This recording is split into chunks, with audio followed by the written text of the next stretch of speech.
Good evening, everyone. Welcome to our Raging Recaps as we dig into session 2 of Call of the Seven Rings. With me today I have Ahinsa playing Asteria. I'm not even going to try and attempt to pronounce the surname right now. Ahinsa, you can do that for us later. I don't even know how to say it, so there we go. Fantastic. And Dan, aka Finry Flattop today with a busted webcam. Dan? Hi everybody. I don't know why I was waving. I know my camera's not working. We'll just wave back. Hi, Dan. Hi. So, big events from session 2. Tell us, let's go back to where we began, yeah? After we took down this first circle in the first session. That is still way too easy, and I'm still so suspicious, and I don't trust Robin. There's only 6 left to go, right? We finished in a week. Yeah, I'm I was like, pretty you sure. think the campaign's going to finish in 6 sessions? No, I'm pretty sure it was meant to be easy. Just to lure us a little bit into being a little bit overconfident. Hence why Nah. Finry was like, no, I think this is a little bit too easy. I think we gotta be a bit careful about going forward. Hence why with the land shark, I stealthed my way in and did not go anywhere near the thing until I killed it. Yeah. Yes, well, hang on, back up a second before we get at any kind of mention of a land shark. Because one of the interesting things I thought came up straight up out of the gate last week was our mate Philly George's his pub seemed to be double the size of what we first was. Yeah. What do we think about that? TARDIS on us. I reckon it was. I really like. I understand. Like, magic is new and he's learning different ways to do it. Also, I feel like Philly George is going to end up the big bad evil guy at the end of the campaign.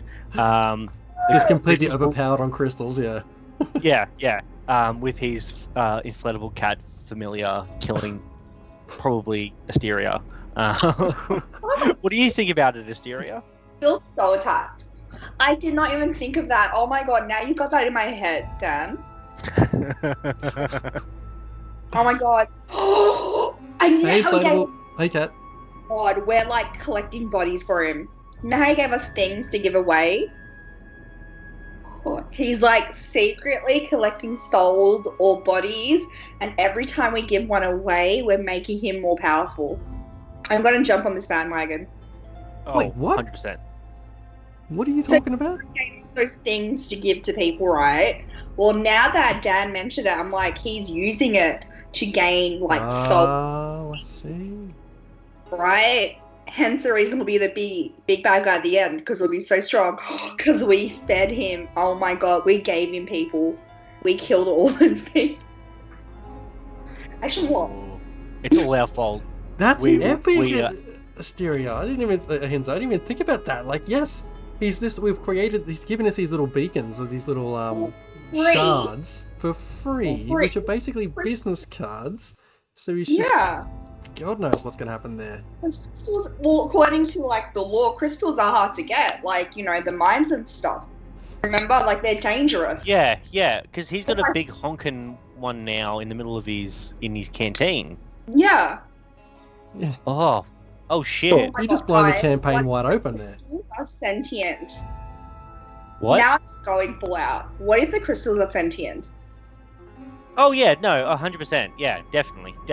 They, I was actually having a chat with one, but it wasn't actually on the stream. It was after the stream. Wait, what? Nothing. No, I don't think it's that far. I think, I like your wariness on on Philly George that we've been feeding him souls per se. Yeah. Very much reminds me of Zim and the crystal that he had in his hands in the first campaign. Yeah.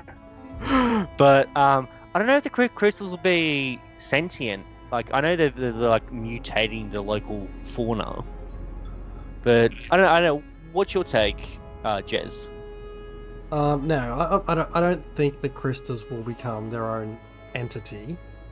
I think there will just be lots of different individuals, different groups looking to use their power for their own means.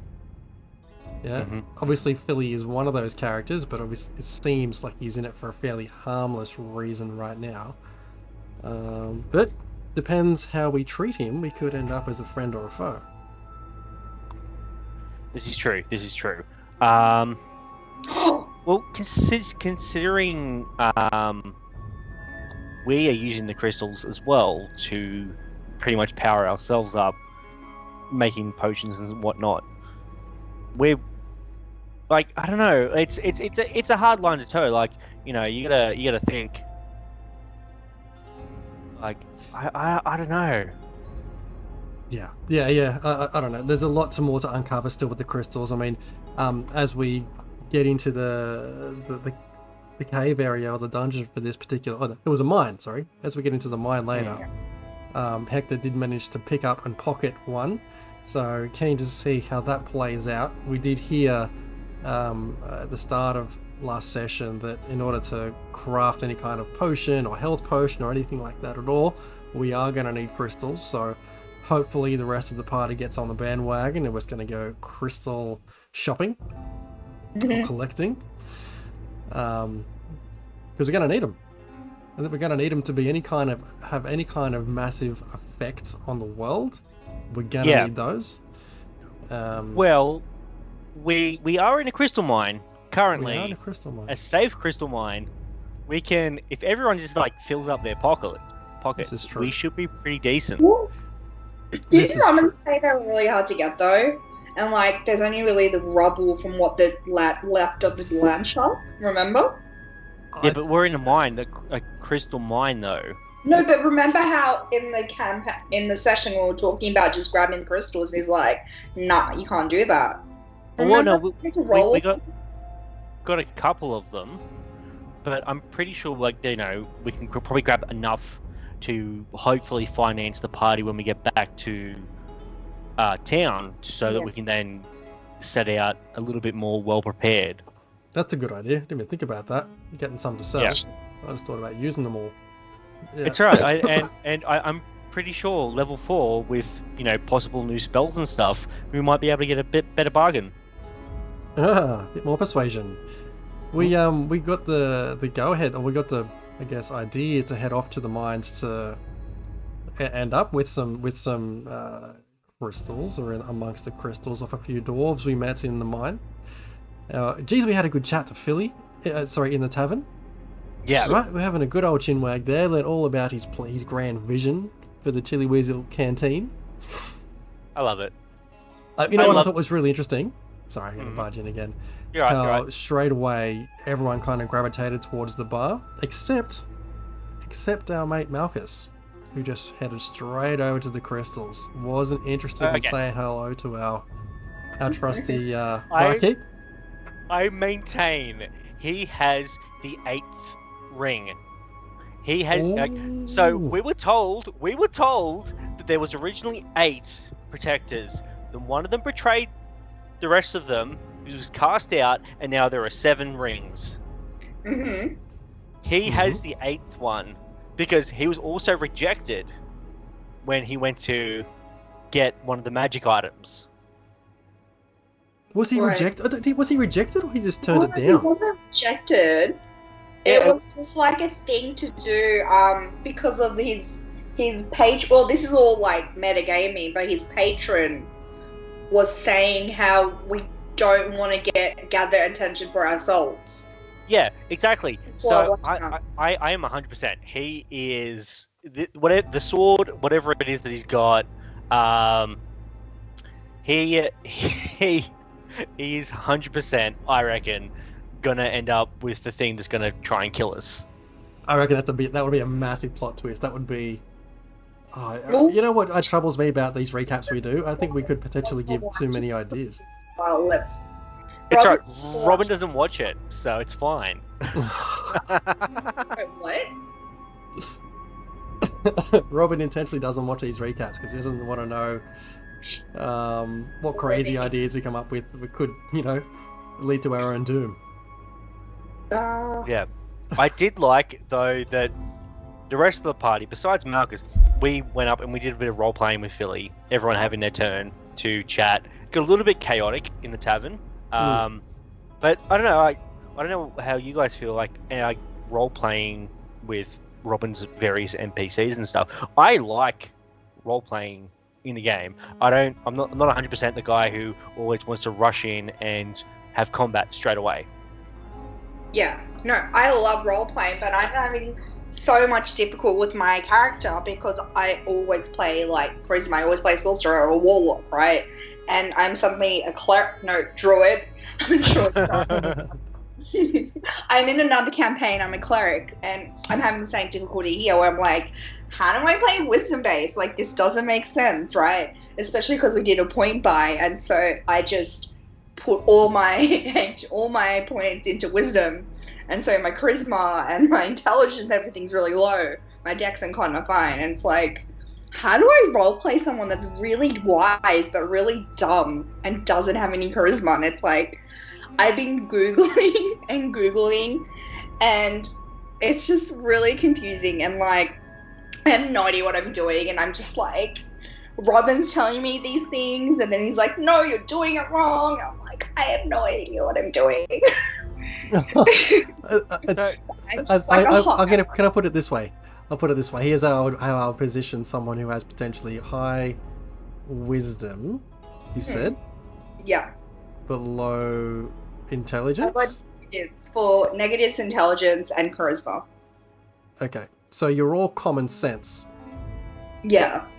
Right? But no substance behind it. You can't justify why your gut's telling you what it's telling you. Yeah, so I had trouble talking. Like, I guess that could work. No, not trouble talking. Yeah. It's really interesting because I've been Googling charisma, and it's really interesting reading other people's points of view based on charisma, right? Yeah. Because, like, some people interpret charisma as it's not about being the loudest or whatever. It's about speaking well, right? Yeah. And getting people to convince you. Whereas I just thought charisma was sort of, like, loud in your face. But I was like, that makes a lot more sense. Like, you could be really loud and rude, but that doesn't mean your charisma's high, right? Because that could mean it's low because you're really annoying, you know? Yeah. I'm like, So, that is really interesting. to give an example, Sneck, back in our Ack Inc. campaign, he had very low charisma, very high wisdom. So he knew how to speak to people, but he didn't realise when he needed to stop speaking or when he shouldn't speak. Yeah. And that's the way that I played it, and it's how he ended up adopting Hope, because he just kept speaking, and then... I miss Hope so much. Oh my god. I miss playing her so much. I want to go back to that. You know, being super strong. Little girl. You're pretty strong as a druid's a badass. And... Oh, yeah, speaking of that, wait, I want to come back to a point on that. I was talking to Jeremy about that earlier, but I'll let everyone else talk. No, go ahead. Oh, no. So Jeremy and I were talking about the land shark and how cool it was, and I was just saying, I've been bugging Robin about trying to find out the CR rating, like the rating of how, like, what the critical rating, I think that's what it's called, I don't know, don't yell at me, what the land shark's going to be. And I'm like, I'm kind of regretting not being a moon druid, because if Robin's going to keep coming up with all these cool characters, it'll be really cool to, like, turn into them, right? So as a druid, unless your subclass says otherwise, you can only turn into beasts. Yeah, exactly. So a land shark or a bullet isn't a it's not a beast. beast. It's No, a monstrosity. Oh, okay. Well, okay, never mind then. I'm good. I like my free guiding bolts. Your guiding bolt, like your free guiding bolt, is so OP. Right, but it's only at level 1, so it's gonna get old real quick. Like, yes, I'll be able to use it later on. Yeah, but for now, it's. Yeah, but you need to remember that it gives advantage to the person after you. Oh, it does? Yeah, Yeah. that's what guiding bolt does. That's the benefit of it. Advantage to hit. What? No. No, it was last session. Last session, it kept like you kept doing guiding bolt and no one was doing it. I'm like, okay, I'm just gonna sit here and I'm just gonna keep this into the back of my head for when I get a chance to chat to people. Yeah, no, guiding bolt gives advantage to the person next attack. So whether it be me or Hector or anyone else in the party. Sessions, especially because I keep rolling really high and I'm first as well. Yep. So your bless and your guidance only apply to ability checks, not attacks and stuff like that. Yeah. Okay. Good. But yeah. Anyway, back to our original thing. Back to our thing. Roleplay. Roleplay. Yeah. No, I was really happy with it all. I think, you know what? Yeah. You could tell that Robin loves it. Robin loves it getting into his characters' heads. And I think I'm all for it. But I can see how it can get down the rabbit hole sometimes. Yeah. It's just hard because we have so many players, right? And everybody wants to have a good time. Like, I remember with our first session, right? It was me, me, Dan, and Mark. And I felt like we had this great little, like, long rest during first watch. But then suddenly it was the next day. And, like, the others didn't really get a chance to do that role play. And I think it was because we were running out of time, right? Because we did first watch. And obviously, technically, second watch should have come. But we completely missed that, right? Yeah. And I think, again, it's a timing issue, which is like, yeah. Yeah, well, I reckon it's just like hammer at home. Like, we've talked about it privately. We don't need to have combat every single session. Yeah. It's fun, but we don't... it's not necessary to have it every single session. I like roleplay, and not to mention the fact that our characters have only just met one another. Yeah. So we're going to want to chat. We're going to want to... get to know how people operate and stuff like that. And that's part of the things that I love. Like, I know Hector and Finnery, we know each other a little bit outside before the campaign started, so we, are more friendly with one another. But everyone else, they're a big blank box, as it were. Yeah, I think you're right there. I think we need to absolutely own the fact that we still haven't really connected with each other as a group, as characters. We're still very much just, put yourself in that situation. You're kind of thinking very, very skeptical of everyone. Everyone's shady. What's everyone else's agendas? What's their motives? We haven't unpicked that very much just yet. We need to hire a third party that will do a trust building exercise with us. Team building exercise. Maybe we should tee up Philly for it. Yeah. Finnery is not trust falling anyone. He might be dexterous, but considering how badly I was rolling during our combat encounter, I don't trust it. Because you were using the fork. Yeah. You have to give the fork a go. I had to give it a go, and I got the kill, so but I also don't want to get too close. That's why I want the start of the armor, so that way I can, be a little bit more up in things if required. Either that or try and figure out a way to change the fork. Speaking of the fork, did you ever get instructions? Because, like, Robin briefly mentioned that I could use my bow and arrow to help my guiding bolt, but I'm like, I need instructions and a manual for this because I have no idea what I'm doing. Did you get any instructions? Like any? No. So I think the way so with the Salad Fork of Doom, it's pretty much that for Finnery, I don't get sneak attack if I'm not throwing it, sort of thing. Or if I don't have advantage. If I have advantage, then I can get my sneak attack. If I don't have advantage, I can't get it. I think the way that Robin was meaning that is you pretty much, instead of an arrow, you use your new bow to shoot your spells. Like a flavor thing. But also it grants you the bonuses of the bow. Okay. What are the... Oh, like as in distance? No. Your distance would stay the same, but you'd still get your +1. Oh, right. Okay, I see that. I see. Yeah. I need to bug him about that. And so I don't know. Descriptive flair. Yeah, a bit of descriptive flair. Like, I don't know. I noticed Hector didn't use his new ring Well, or his boots. Wait, what? No. Ring? I have a ring of just +1 to spell attack. Oh yeah, Its That's name really may have nice. changed. Hey? that's really handy. +1 spell. Yeah. It'll be... I'll have to figure out exactly the right way to use it. But yeah, I'd completely forgotten about the boot to levitation, even though I wasn't going to be levitating too far, but it would have been handy to get off the ground, I guess. Right, with the land shark. Yeah. What I was happy with the use of, though, was the first magical tattoo coming out. Oh, I'm really happy with that. So how'd you get the magical tattoo? Negotiated with Robin pre-campaign. Mm-hmm. As part of my character's backstory in alchemy, he's been messing with some inks. Will you share that? Or how about, will you share that now, or do we have to wait for the session?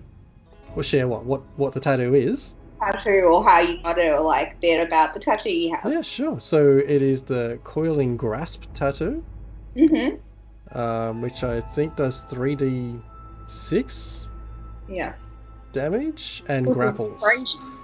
And Robin's, we've agreed that I can use this once per long rest at this stage because it's a little bit overpowered, but I wanted to get a tattoo in there because as part of Hector's backstory, he very much loves to experiment with things.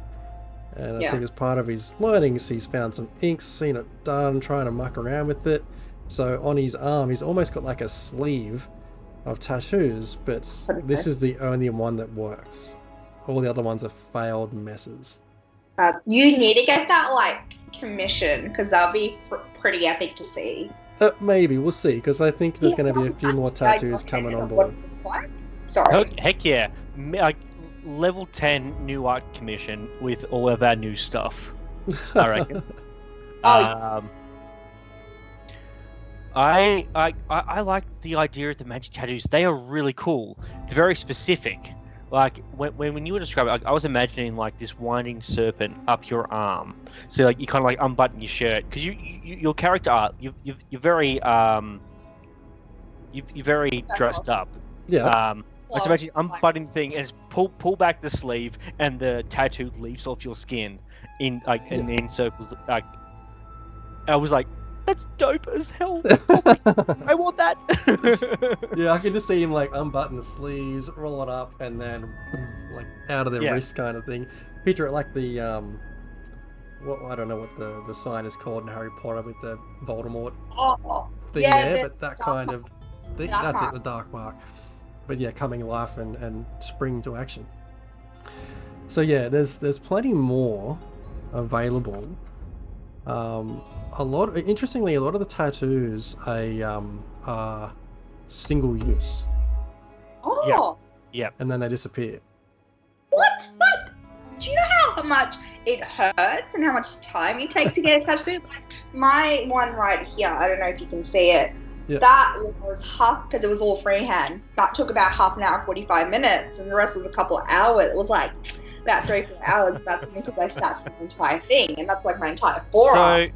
So the one that I have on my back is at least 24 hours.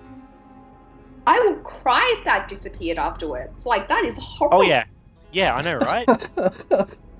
Like the pain and love that goes into a tattoo, like, well, for me at least, everything I get is super meaningful. Like my first ever tat was a present from my friend in the Netherlands because she owns a tattoo shop, and it's a forget-me-not. Like, and I feel like in D&D, because you role play and create all these stories, I feel like that will go like hand in hand, right, with the tattoos. Like that is, like, to me, that's really sad. But they would disappear, but that's cool that you get to keep yours. Yeah, different things though, right? I think there's absolute merit in going through this story we're playing here, getting a tattoo of something that's meaningful to the character, which may not necessarily have any properties about it. Yeah. That's just as reasonable, right? Because that plays a role in the rest of that character's story. Yeah. But there's some things and some tattoos available, which is like a spell storing tattoo. So you could as I don't know, some random character get a completely different spell boost or single-use spell carved onto your skin. Yeah. Yeah, why not just get a spell scroll? Because it's less cool. Yeah, true. I will like the way that I will admit, I do like the way that health potions work in this new world. How's that? Do tell. The crystal slurry. Crystal slurry. Like that, the way that the health potions work, it's not roots or magical herbs and stuff like that. You have to take parts of the crystal, grind them up, and like make a crystal slurry and add extra stuff to it for flavor to make it work. I thought that was really cool. Yeah. Yeah. But also, if you think about it, it totally makes sense, you know? Oh no, it does. Like I just liked how Robin went about it. Like I've gone like in my own DMing experience, I've gone the magical route, which always gets a laugh from people. The magical route. Oh my God. I am very keen to play the magical slurry card and make all sorts of random stuff. Hopefully I don't deploy, or Hector doesn't deploy a potion in the same manner as he did to infuse your leather armor there, Finry. Yep. Please no longer splat on me. Very differently in my head to how it came out descriptively. Yep, descriptively it sounded very dirty, but it's a +1 to my armor class, so I wasn't too upset. I was a little bit weirded out. Like, okay, dude, like you do you. So Hector needs to make Asteria some pretty armor. Here's the trap with the Artificer. I currently know 4 infusions, I think. I can only have one. I can't have more than one of the same kind active at the same time. So okay, I'm going to Google what you can do, and Asteria's going to request that. No. There's a couple other things I can do. There's plenty of things I can do, and with level ups I can change things a little bit. But yeah. Yes. I just love how sweet Hector is. Like, he's just so lovely, and like the way when he was like, "I'll heal you, Asteria," I was like, "Oh, bless." For like, what was it, 1-pointed healing or something ridiculous? Yeah. Hey, it's the thought that counts, yeah. Yeah, absolutely. Like when Asteria did the sleight of hand healing. Yes, that's right. He wasn't having it, but you gave it to him anyway. Yeah, I think. What were we saying, Jez? Take us back to when we first entered the mine, because I was personally dealing with some strange streaming issues at the moment, and when I looked up, like I saw Finry halfway through the mine, and I was left in the dark. What happened? Yeah, no. Well, Finry, he's not scared of a lot of things.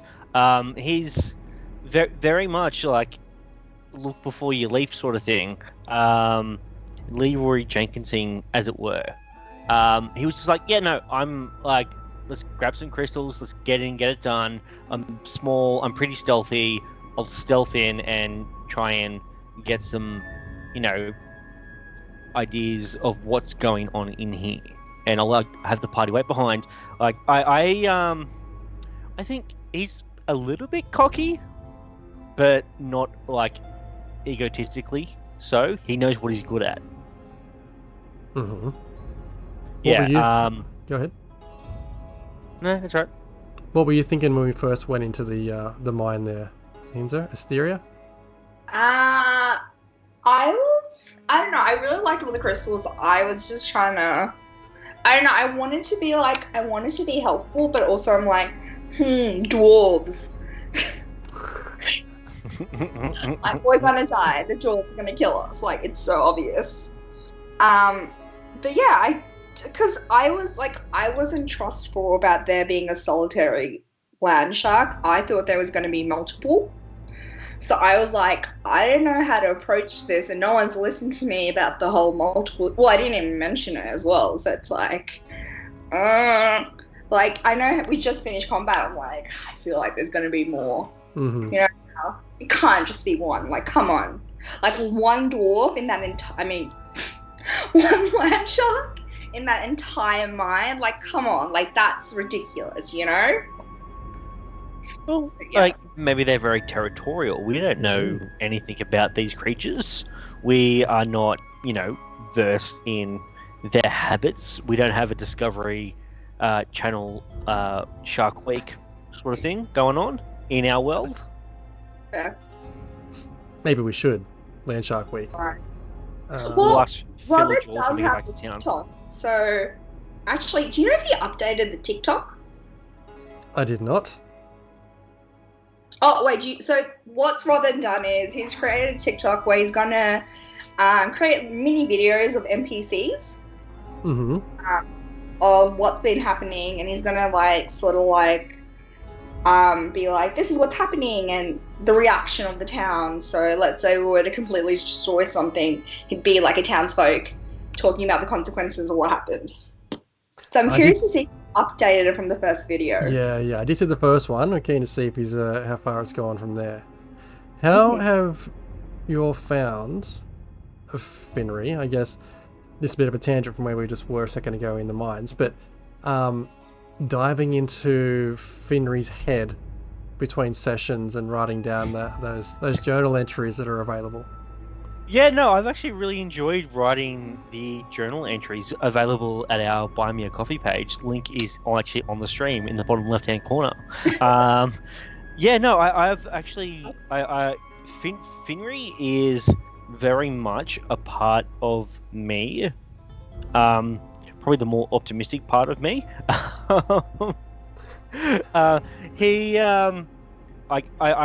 When setting out to build Finry, I was very much like, cool, I've done the loner, forced to work with people, badass guy in the first campaign. And now I'm like, I want to have fun. I'm going to do a character that I've been thinking about for a long time with the Arcane Trickster. Because when I first read through the Player's Handbook, I was like, I like the Arcane Trickster. I want to do this. I've just never played as this character. Yeah. Yeah. I love it. I do a couple of different passes on there, and because I've got this amazing, I saw it last week, I think, but this amazing journal that is going to form part of the campaign. So I've sort of sketched stuff down in our Legend Keeper entries, and then transcribe it into there and try and sketch a few things. But yeah, I'm finding it a good process to better understand his headspace. But I do need to get more into how he's perceiving other people rather than just the document of events. Yes, I've found that 100%. I've got to be really careful not to just be like, then this happened, then this happened, and this happened. I want to go, this is what Finry is thinking. Hey, little spoiler, when I wrote my latest journal entry, Finry very much is like, I killed the land shark by myself. Oh, I've noticed. It was all me. I don't know, Asteria, Ahinsa. Yeah. I'm so used to when we chat on Skype, calling each other by our character names. Oh, right. 100%. How are you finding? It's so funny, right? Sorry? How are you finding being Asteria? I'm having so much difficulty because, initially going into it, I had, literally the complete sort of typical druid, right? And that's what I wanted to do. I wanted to be from the woods and grew up in the woods and had this whole backstory planned. But then as we got closer, Robin's like, it's not your typical D&D. It's completely different. Druids aren't a thing. And, it's not possible for there to be, it's not possible for there to be, a tribe or something that's been completely cut off from the world. Because it's so sort of not urbanized, but you know how there's Avatar: Last Airbender, right? But then there's Legend of Korra, where they've gone on to that next phase. I don't know these references at all. Really? No, 100% I do. I was gonna say you have living, if you do not know these references. Anyway, so he's saying, like, Shankarsia is currently similar kind of vibes to Legend of Korra. Anyway, so I was like, so I can be whatever, and then I had to completely rechange everything, and it's, I don't know, again, I'm finding role-playing really hard. Like, I really like it, I have all these ideas, but I don't know how to act like her. Like, I want to be different from Soraya, and I want it to be really obvious that I'm different from her. So it's like, I don't know, you probably noticed it in the stream. I'm like still trying to really figure it out, and like I'm going back and forth, I guess. So I found, like, so when you play as Asteria, I do see the difference between her and Soraya, because the way you describe Asteria is very much like who you are, and it comes through on the stream. Like, I wouldn't try and make it fit as Finri. I very much was like, I'm gonna have this person be very much like myself, so it makes it very easy for the role play. And the way you described Asteria, very much like what you are in real life. So I think I wouldn't change that too much. Oh, that's really sweet. Thank you. Yeah, no. It's interesting you say that, because after I'd built Hector, the more I thought about it, I thought, holy crap, a lot of that is just me. Yeah. You know, the chemistry aside. But yeah. Oh, so you, Jeremy. Huh? Like, I add glasses on Hector. So, Jez, I don't mean to sound vulgar, but I hope you haven't been shaking any of your test tubes on people. No, that wasn't me. That was Hector. He apparently doesn't deal with people much, being a salesperson. He should have known better. Usually that sales tactic works, I guess. Okay, so you should try it sometime. Talk about. So we're all level 4 now. Did you go with feat, or did you go with ability scores? Well, what did you go with? You start. Okay, so I changed my mind actually. So I did originally go with, I was considering multi-classing, but then I was like, nah, screw it. I like being a druid and having unlimited wild shapes at level 20. So I did go up the ability scores so that both my dex and con would be 16, which is a nice kind of all-rounder. But then I really like the ritual spells, and I really wanted a familiar. Like, I know Tasha's allows a druid to expend a wild shape slot, which I didn't want to do, so I went with ritual caster. And it's really cool because I spoke with Robin, and he's letting me do all my ritual spells, so all my druid spells that I have available as a ritual, I can add it into my book. So that way I can have them pretty much always prepared. But I have to have a component, of course. So at the moment, trying to figure out what kind of... I want something different. So I'm like Googling random animals and stuff. So if you have ideas, let me know. Who knows what animals are available in this world? Oh my god, you're so right. I did not. I know there's inflatable cats. Oh my god! This is true. I literally, I want to learn the find familiar spell, which I can't do until like level 9, just so I can have an inflatable cat. Wait, why do you have to wait till level 9? Because I can only pick my spells from the enchantment and illusion wizard spell list until level 9. Oh right, and you didn't choose the fee. No, I didn't. I went for my ability score increase because I needed my dexterity to be a little bit better, so my AC's better, my stealth, everything that makes a rogue better. I was like, I'll wait until level 8 before, going feat.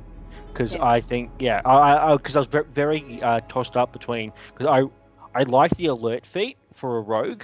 I like being one of the first in combat, but also being one of the first in combat is a bit of a problem because then I have to wait to get my sneak attack. Right. Interesting.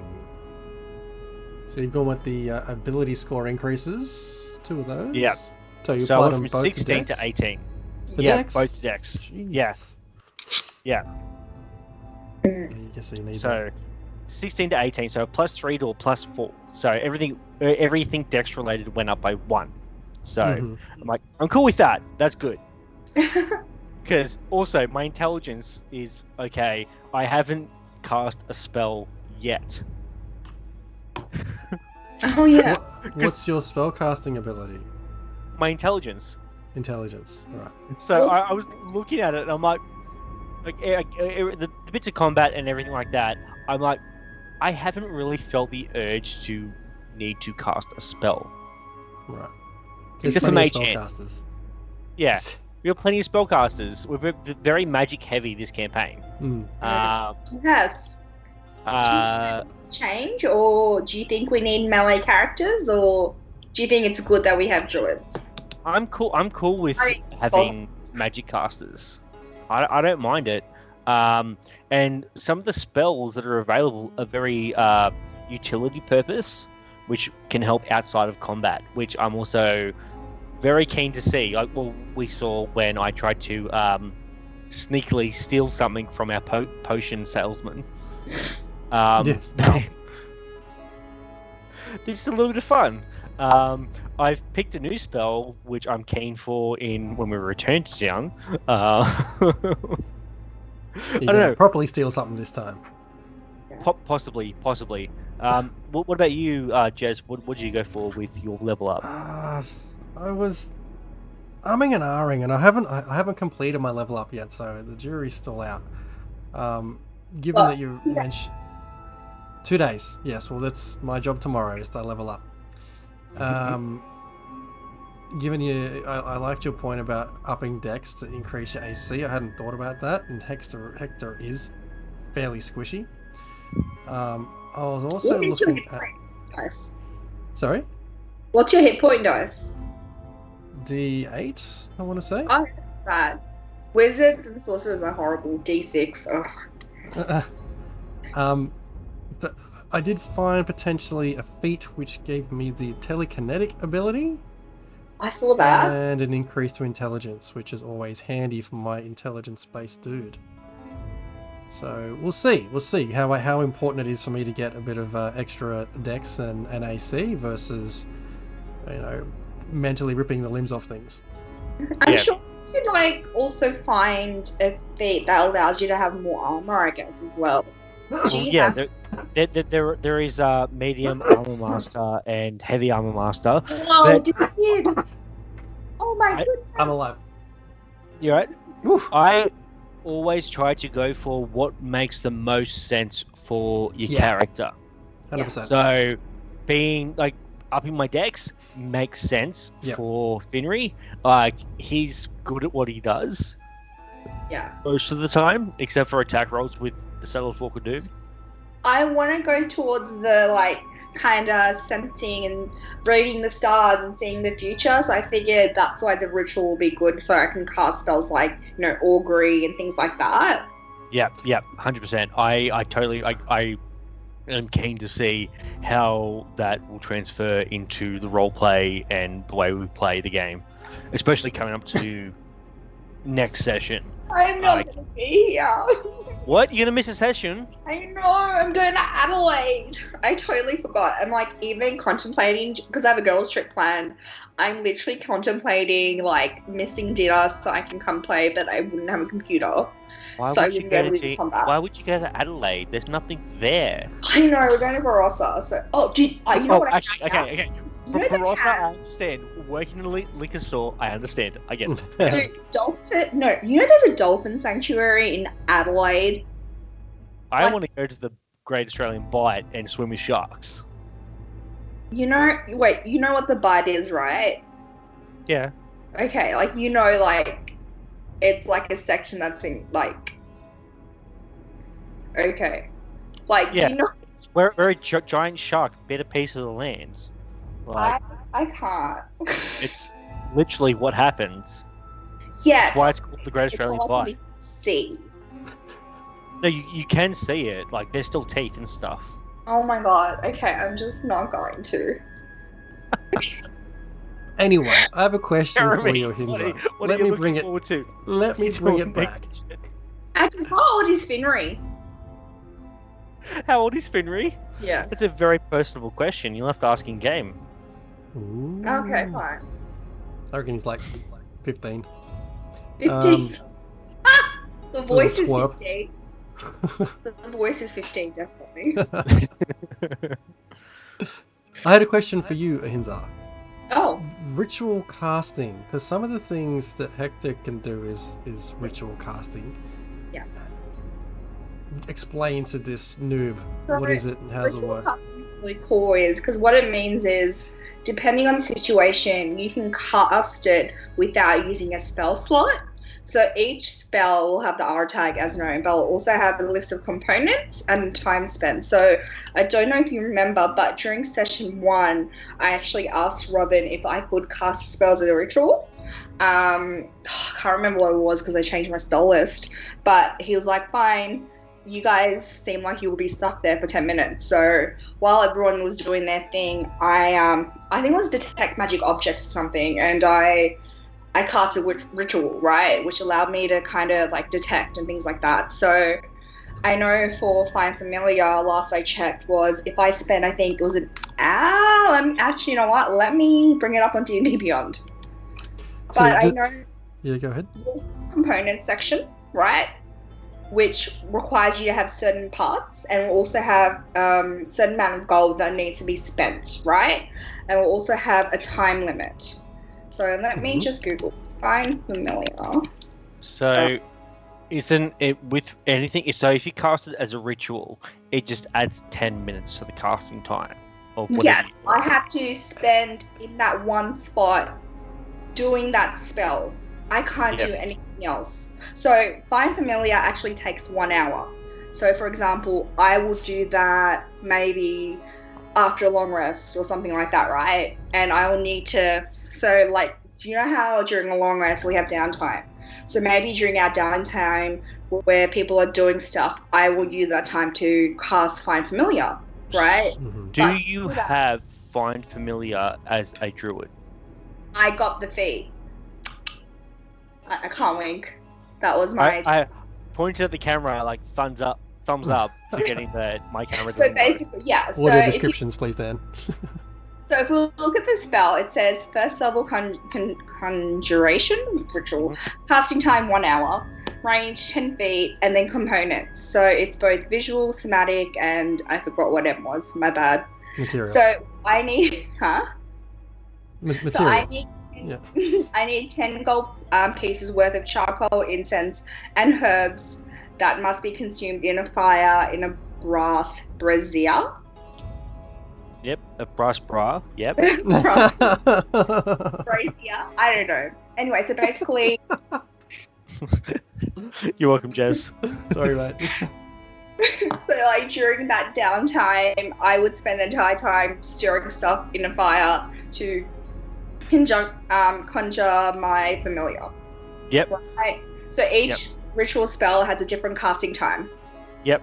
Remember, so I've had this with one of my players. Remember, to change the familiar's form, you need to consume the same amount of components. Definitely. So he realized this because he had a cat that was pushing, and then he kept changing his form, and then it ended up stuck as an owl because he couldn't get the 10 gold pieces. Yeah. So, yeah. Just remember that. Yeah. Going forward. So, ritual casting consumes a spell slot or does not? No. So if you choose to cast it as a ritual, it won't consume a spell slot. Interesting. So if I want, I can use a spell slot to do it, but I don't think it will require components. Does it, Dan? I'm pretty sure it still takes the components. Okay. But you don't use the spell slot. So kind of like Lehman's tiny hut. You can use a spell slot to get the hut, or you can spend an hour and whatever to cast as a ritual, and then you have a dome that is protected. So Jez, so like let's say I don't have that downtime of 1 hour and I really need familiar, I would just use a spell slot. But if I have that downtime, I can cast as a ritual and not use spell slots. No. So sorry. The way it works, it adds 10 minutes to the casting time. Wait, what? But it says 1 hour here.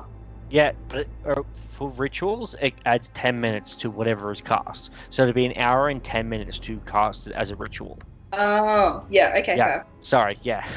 So just so I'm clear, because I've got some spells here in the Artificer list, which are marked as ritual. So, for example, detect magic. Yep. Right. Because it's a ritual. Yep. Can be cast or must be cast as a ritual. No, It can be. all of them can be cast as ritual.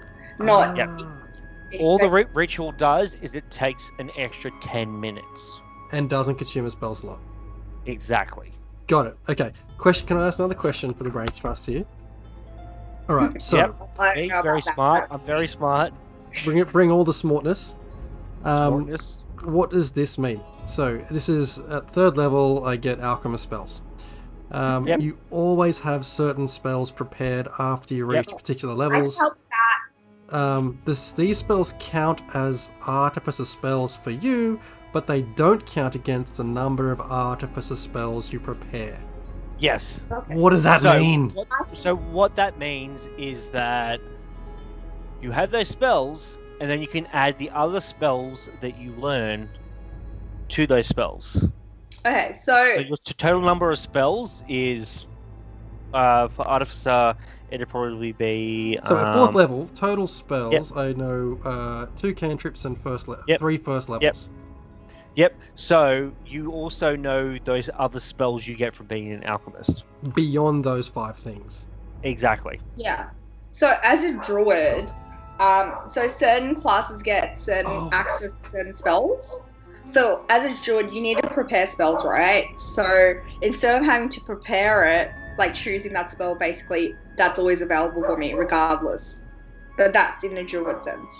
Yeah. Okay. So I can have. I think I got it. So I know these extra ones as along with the other ones I get, but they still consume a spell slot when I cast them. Yeah, but you'll always have access to them. You don't have to choose them. I'm pretty sure. Yeah, exactly. Yeah, you don't have to choose those spells. Like so, when you I haven't got to prepared learn spells, them. They're just done. Yeah, you just have them automatically. Yeah. Okay. Exactly. The language I think in that paragraph is a bit hard for me to wrap my head around. I had to learn it. So like for cleric, the amount of spells that I can know versus the amount of spells that I can can actually cast is too many. I had level 20 was so hard for me because I had to go through and I had to pick like 30 something spells. Oh my god. It was I was like, and at the end I ended up losing because I forgot that, I can that the wizard had to roll a con save for concentration for his fly spell. Anyway, I'm not sure about that at all. That's so funny. All right, going forward. Okay, next session. Well, what are you gonna do, Hector? What am I going to do, Hector? What is Hector looking for the next session? Hector wants to go and cash in from the dwarves, collect the extra gold. I also want to begin crafting something from my artificer book. A little bit like your guys' fine familiar. But I'm going to make one instead. Are you making a robot? A what? A robot? Possibly. I just haven't quite pictured what it looks like. A what? Sorry? Yes. A robot. Like a robin? Not a robot. No, nobody wants to make that. The stash alone. It's okay, he doesn't watch this, he can't kill me. I don't know what it will look like. Yeah, I need to figure out what it would be. Maybe I'll make a tiny land shark and have it follow me around. Oh, awesome. I don't know. Does Hector have a favorite animal or anything? No. Not presently. Except, of course, the cat. But we kind of is everywhere. Mix it up a little bit. Inflatable cat forever and ever. But yeah, that's my goal, to kick that off, because I needed a crystal or a gem worth 100 gold. Now I've got some crystal or gem. Now I've got to value it, and if I can then find some bits and pieces to jam it into, Nice. Bob's your uncle. That's my mission. Well, at least we're in a place that has a bunch of crystals. Yes, I know, right? Get a few backups. Oh, that's so funny. Asteria, what are you gonna do for? What are you looking forward to for next session? Well, I'm not going to be here, so hopefully you guys make sure I don't die. That's for sure. So you're gonna die next session. I hate you so much. No, well, I'm looking forward to, I guess, like trying to find out more about Asteria and trying to figure out more of a groove for role playing. Because now that I've decided I can just ignore whatever Robin's told me and just do my own thing, I feel like I'm going to have a lot more comfortable and I'm going to have more of an idea. Just make sure that your character doesn't antagonize the party. No, she's really sweet and helpful. I mean, she's been healing everyone even though they don't want to be healed. Yep. Like, remember, consent is still a thing in D&D, so... But actually... Unless you're specializing armor, then it's fine. What about, like, healing and consent? Like, you know how with a paramedic... So, like, if we... Because with a paramedic, the reason why they're not doctors is that so they can continue... Like, if a patient says, I don't want medical help, a doctor has obliged, whereas a paramedic doesn't. So, like... do you guys understand my train of thought? No? Okay, never mind. So if Finnery is bleeding out, I'll put it this way: if Finnery is bleeding out, he's unconscious. Heal him. Heal him. If he says no, save your spell slots. You don't need to heal me. Don't just like slightly touch me. Like maybe we should all the characters should agree on some kind of donor card, or in case of emergency.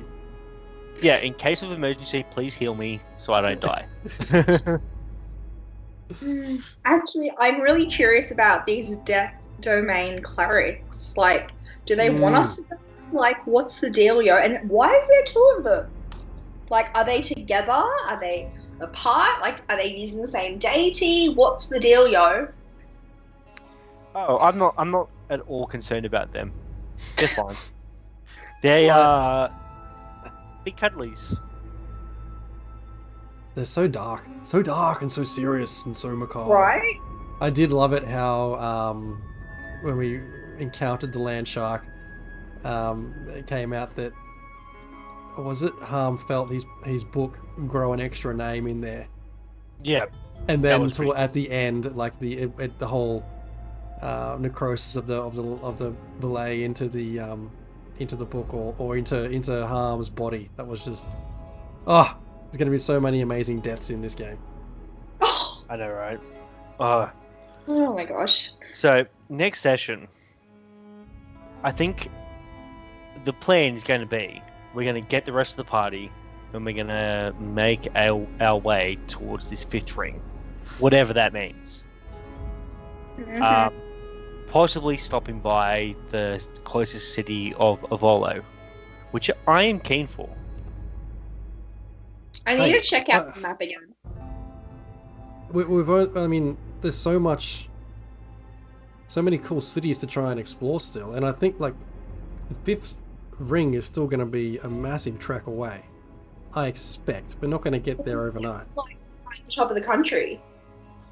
I don't know. We beat the first ring pretty quickly, so. I still don't trust that. Elijah's gonna come and kill us all. We're gonna be fine. What's he gonna do? Be like snore at us? Like that's all he did was just have apnea. Who? What? Elijah. Oh right. He has sleep apnea. The very helpful, creepy dude that snuck up on us in the dark. Mm-hmm. The old dwarf. You can't trust wolves. What? That's racist. Oh, you can't trust wolves. See, that's what Robin told me, but like, I'm gonna ignore that. I'd go with, instead of you can't trust them, to be skeptical of them. Like, you're not really smart. I miss them. Yeah. Just layer the racism behind honeyed words so that it doesn't actually sound like racism. Fuck.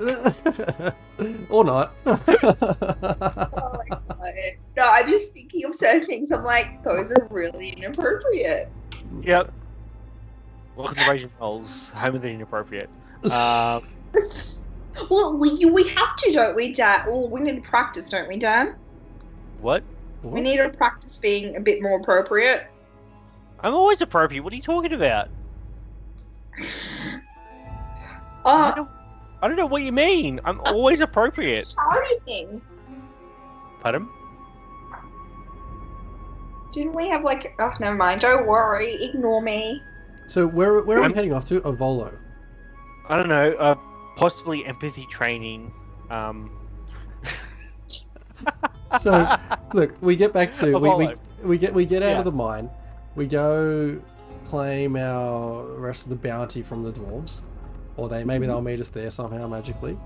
We might have to magically end up back at Philly's through one of those magic keys. That sounds like a good idea. Yeah. We try and item up a little bit, I guess, if possible. If we even can.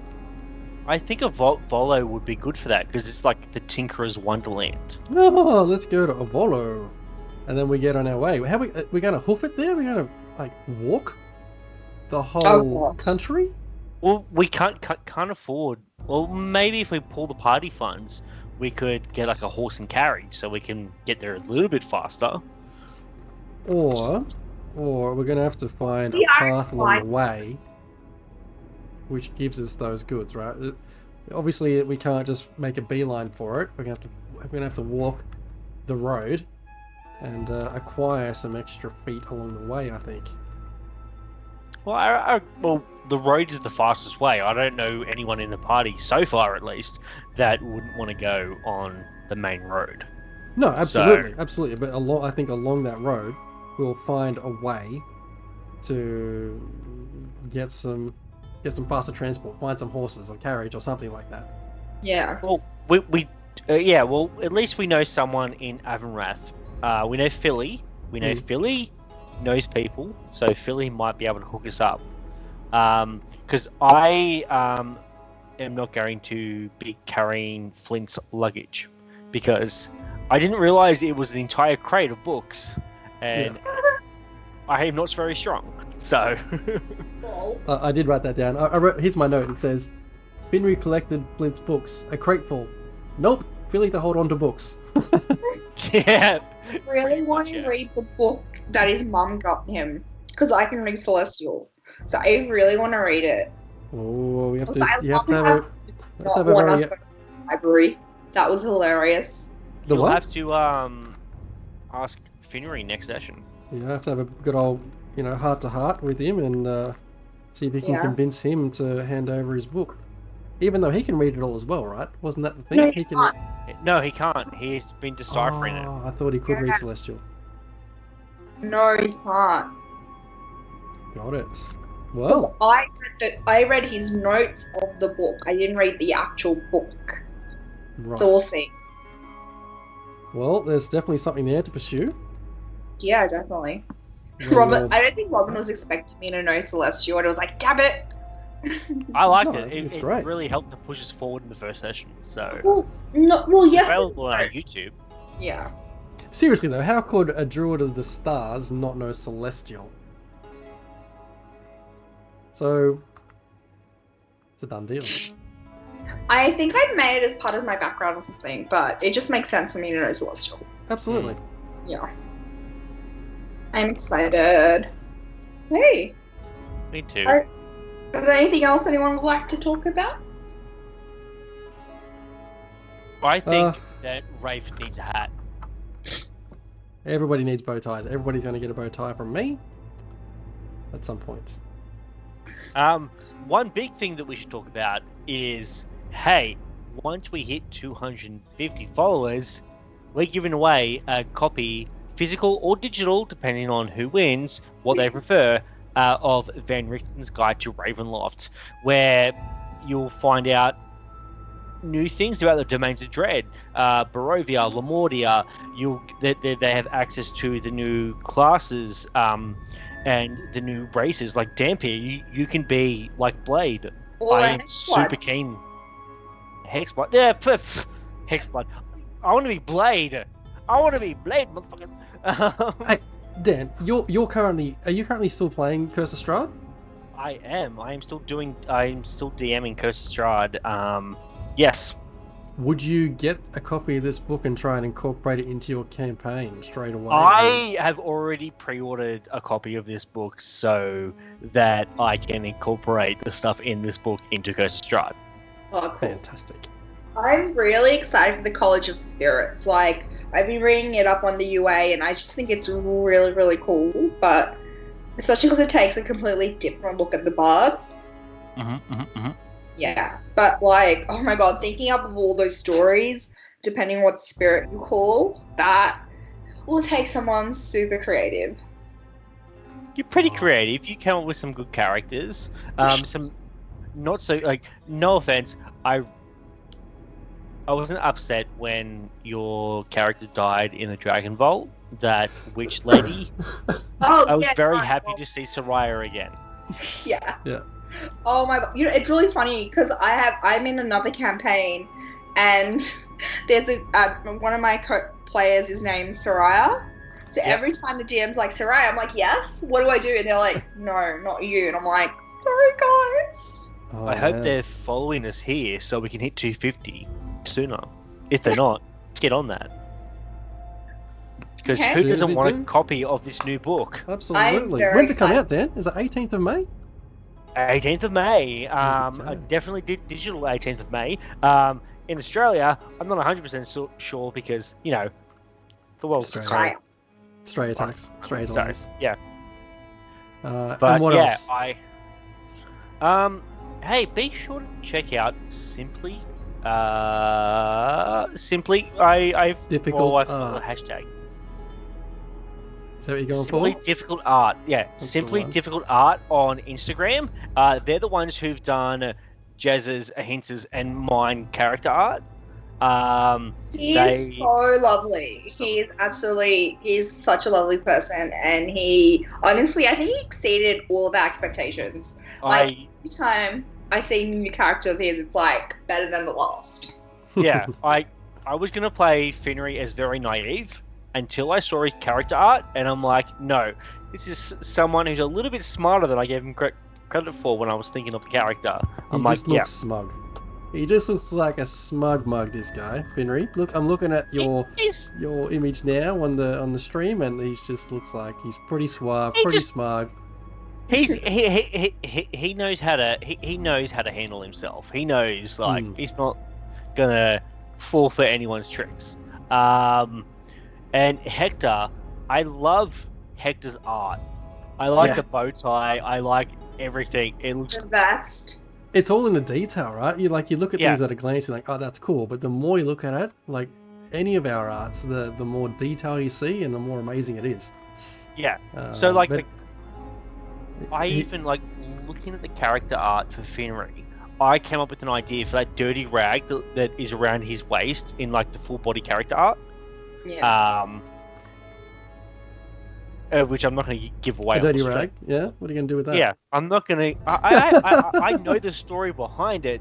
I'm not going to give it away on recaps. Ask me in games, motherfuckers. Might just have to. After I pick it up and wipe something off your face with it.